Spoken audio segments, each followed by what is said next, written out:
My name is Jan Benham, and today I distilled roses. These roses were gathered around my local town, which has a lot of wild apothecary roses growing.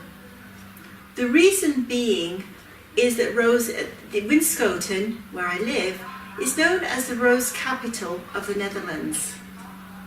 And as such, they've had a huge rose industry here.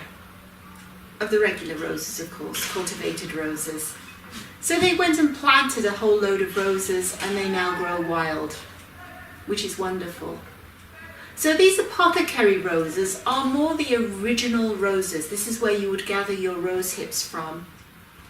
And they make a wonderful essential oil of rose and also the hydrosol or hydrolat, floral water of rose as well. So I went out to gather to make the hydrosol, which I have right here. So they are gathered in the morning and then immediately processed, so they're not dried beforehand, and then they're placed in the still. This is the still I used, as you will be able to see later on in the demonstration. So what we do here, we place the roses in this long column here, and then I place this cap in to stop the roses from basically escaping. This is to do the steam distillation of the roses. So at the beginning, what happened was the roses used to be put straight into the still with water added, and then it would be called what they call direct distillation. Today, what I was doing steam distillation.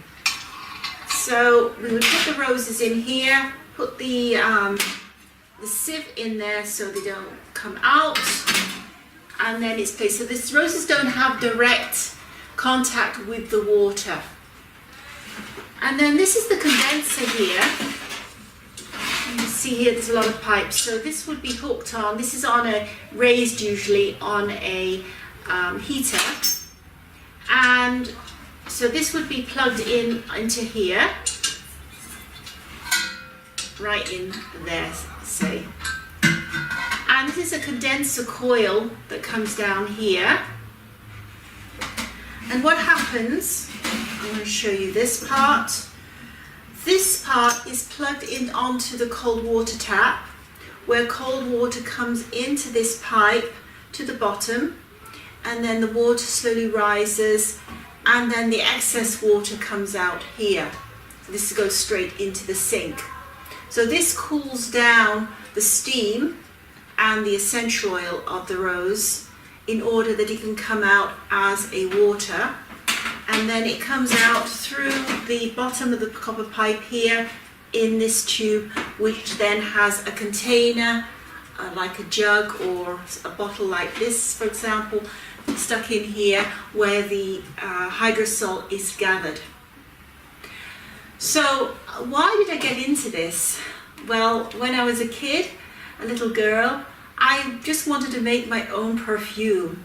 And I remember once I gathered all the best flowers that smelled in my mother's garden. And this was in England. So the weather is not usually the best for producing plants, flowers for perfume.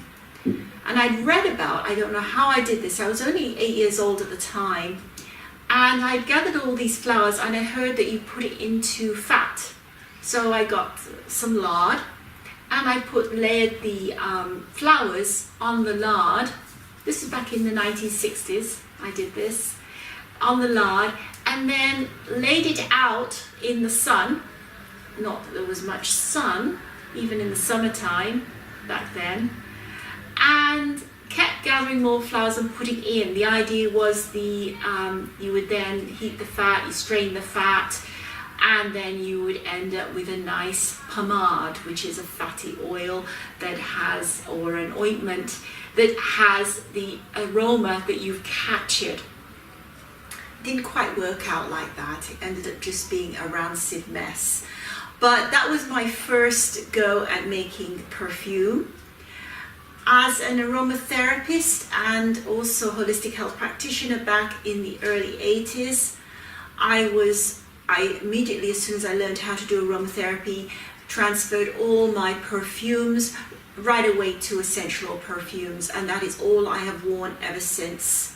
Even my toiletries, my skincare have all been from, I've not used any artificial fragrancing or perfume in any of my products. I've not used fabric softeners, I have not used any, even my dish detergent I make myself. So I've been very much against the, unfortunately, the perfume industry, the modern day perfume industry is basically just chemicals. And they've been now known, there's lots of studies now that they've been known to disrupt female cycles, cause hormonal interruptions, and a host of other conditions. They even contain heavy metals as well. Did you know that with perfume? So I've been lucky that I learned this very early on in my late teens, early 20s, and continue to adhere to that all through my life. I might have had the occasional, of course, perfume scented candle once in a while, but mainly it's been always the use of essential oils, which are pure essential oils from the plant. So distillation, this art of distillation was initially developed by Arabian alchemists, and then it was perfected in Grasse, which is the home of perfume industry located in the south of France. And there are varying degrees. Some people would do steam distillation like I did with the roses, with woods and seeds, roots and seeds. You might want to do more direct distillation. So there are pros and cons for each. For example, with the cucumber, when I do make cucumber hydrosol and also strawberry hydrosol, I cut up the cucumber and mash it up actually and place it directly into the still with water, and then it comes right through. With the steam, what the steam does is you've got the plant sitting in the column here, and the steam and the essential, which is in the little sacs. So when you pick up the petal, when you break this petal, it breaks up the little sacs that are underneath the petal, which releases the aroma, which is why you can smell it when you press. Some of the essential is actually in the flower, and some essentials are either in the leaves. You can also get essentials from seeds, from roots, from herbs, from cones, and so on. So they all have their own unique experience and also their own unique way of being used in a distiller. So the steam comes up through there, through the column, and breaks these molecules, these little tiny sacs that are on the plant, and then it's released, and both of them come up through as steam. So it's still steam at this point, and then it comes into the condenser where this cooling water will cool down the steam and condense it so it comes out as water. That's basically the making of hydrosols and also essential oils. Now this is it's still a small still. I have larger stills and I have even smaller stills for experimental purposes, and I have gotten essential oil out of this still. So for example, my rose water, I got a couple of bottles of this. This was my rose water. Smells divine. So this is the rose water I got from this distillation today. And normally hydrosols will only last, we've been told, a year. But actually I have found that some hydrosols last a much longer time.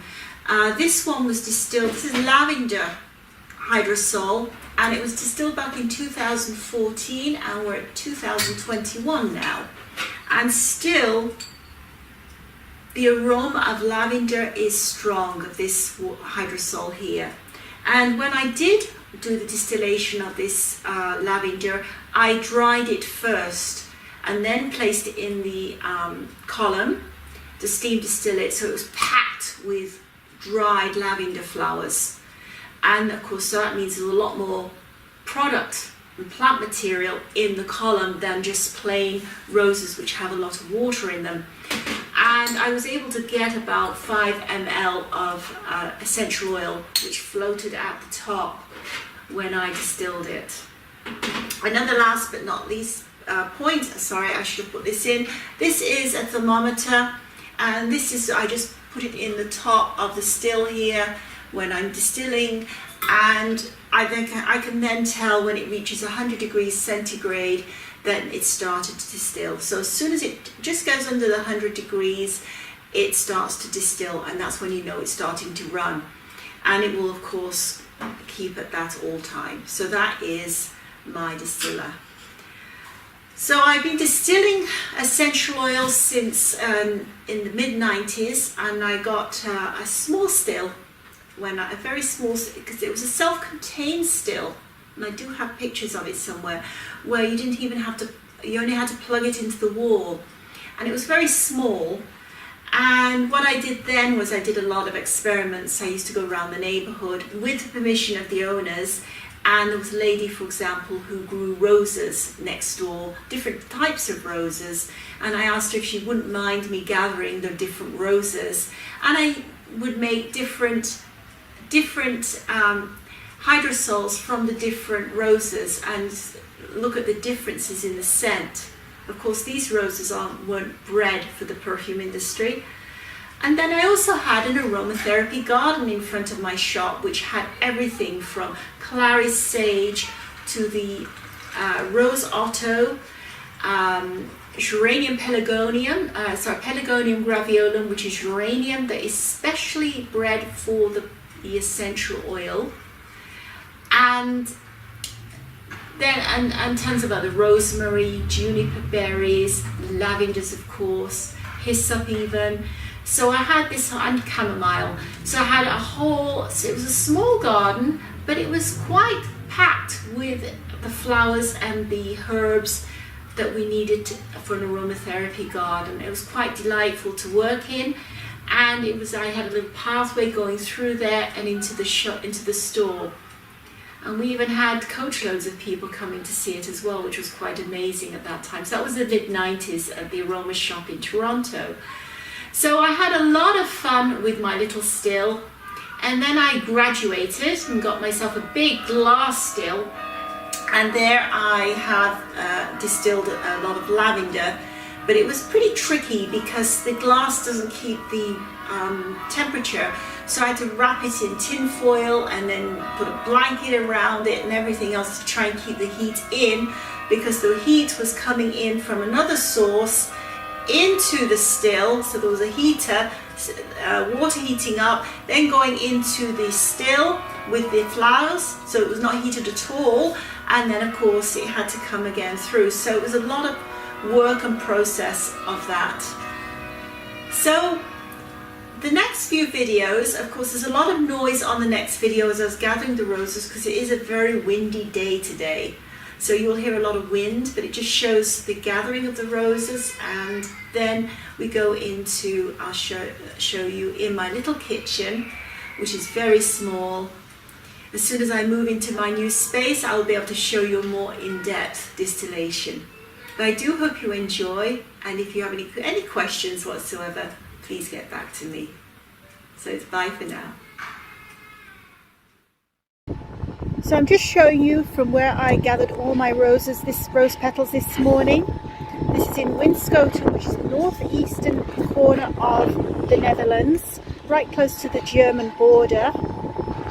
And the soil here contains a lot of minerals, and the roses grow really well here. These are apothecary roses, and they grow wild here.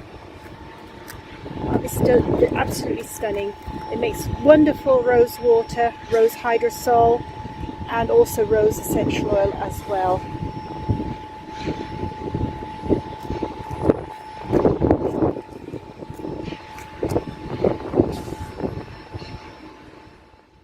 I have filled the top of this with the rose petals in here, as you can probably just see. And in this still, I have put the water in already. I'm placing this on top of the still, and then I'm going to screw this in together with this. This hole there is going to have the thermometer going in.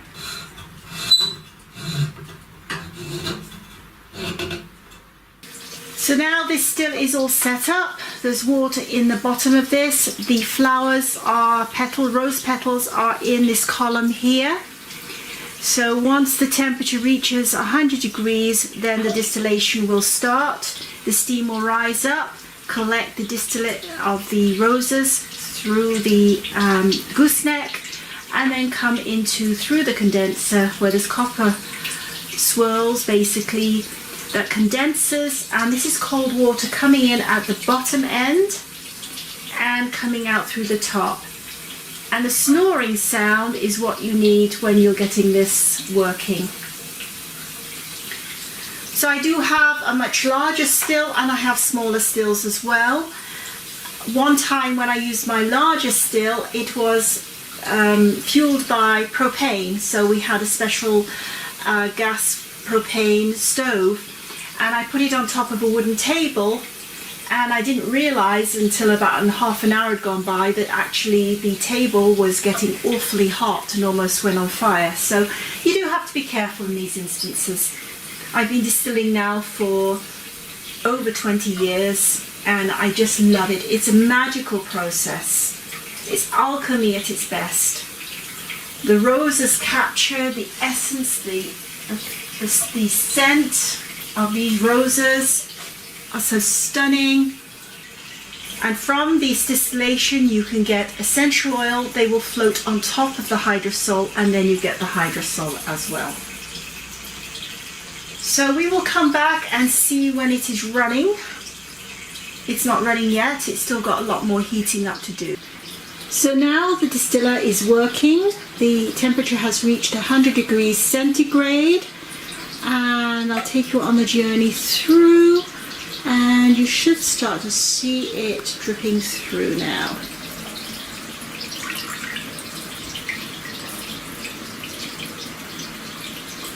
Beautiful. We use both rose and cucumber hydrosols in our skincare, harnessing their pure, natural benefits.